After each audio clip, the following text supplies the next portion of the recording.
Le VIH-Sida, les hépatites, la COVID-19, la sécurité routière, bref, plusieurs thématiques abordées par l'ONG Lumière du Monde à sa 4e campagne de sensibilisation sur les maladies communautaires. Dabo Mekalavi Toribo Sito, employés, personnel administratif de l'entreprise Colas, élus locaux, communaux et populations riveraines ont été sensibilisés et d'autres même dépistés. Nous avons reçu l'ONG Lumière du Monde pour une sensibilisation sur l'hépatite, le VIH, la sécurité routière et la consommation d'alcool. Donc ce que nous pouvons retenir, surtout sur la consommation d'alcool et drogues sur le chantier.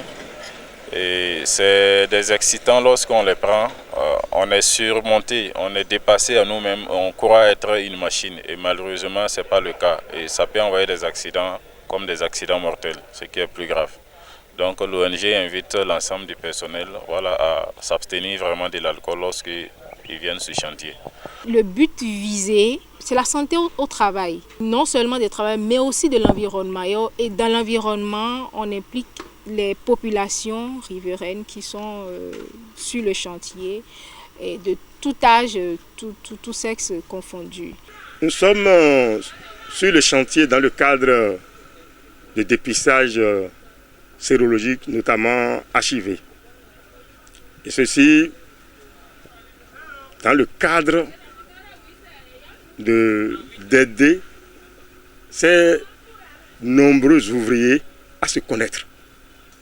Parce que la plupart d'eux font des travaux qui demandent la force. Et en cela, une infection à HIV pouvait les affaiblir. Et plus tôt, ça serait mieux. Se connaître plus tôt, ça serait mieux. On peut les prendre en charge et le traitement est gratuit. Mon résultat, c'est négatif. Donc ça, je suis content. Et c'est cela qui va me faire cela. Je vais commencer par se préserver, se protéger avant de niquer. Tous les acteurs ont été invités, n'est-ce pas? À partir des chefs quartiers, des élus et les femmes leaders pour s'informer de comment il faut se porter. Et les thématiques développées ont trait à l'hépatite, à la sécurité routière, aussi le VIH-Sida, etc., etc. Donc, sans vous mentir, on dit que il faut toujours continuer d'apprendre et de s'informer. Donc, il y a eu un plus sur ce que nous savions. Donc, je les remercie et les encourage à aller plus loin pour que toute la population, effectivement, se porte bien. Je suis très content de ce que j'ai vu ce soir.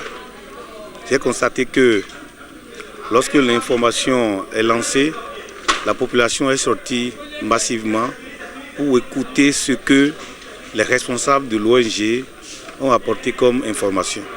Ils étaient tous attentifs à écouter ce pourquoi nous sommes là. Nous sommes là pour la sensibilisation sur les maladies que nous connaissons tous.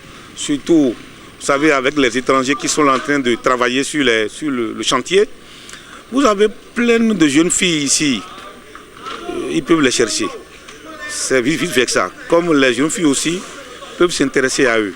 Donc, tout à l'heure, on leur a prodigué des conseils, ce qu'il faut faire pour éviter la contamination de ces quelques maladies telles que le VIH, l'hépatite. Alors, vous avez constaté qu'on a partagé des moustiquaires, on a partagé des préservatifs, on a partagé aussi des gels hydroalcooliques, on a partagé encore des cache-nez. Et c'est quoi? C'est pour les amener tous et surtout à se comporter tel qu'il est souhaité quand on est en public, quand on est au contact de ceux qu'on ne connaisse même pas. Donc c'est un peu l'objectif de l'ONG Lumière du Monde. Au dit des bénéficiaires que cette campagne ne s'arrête pas sur la 4e. Ils invitent les responsables de l'ONG Lumière du Monde à impacter d'autres localités.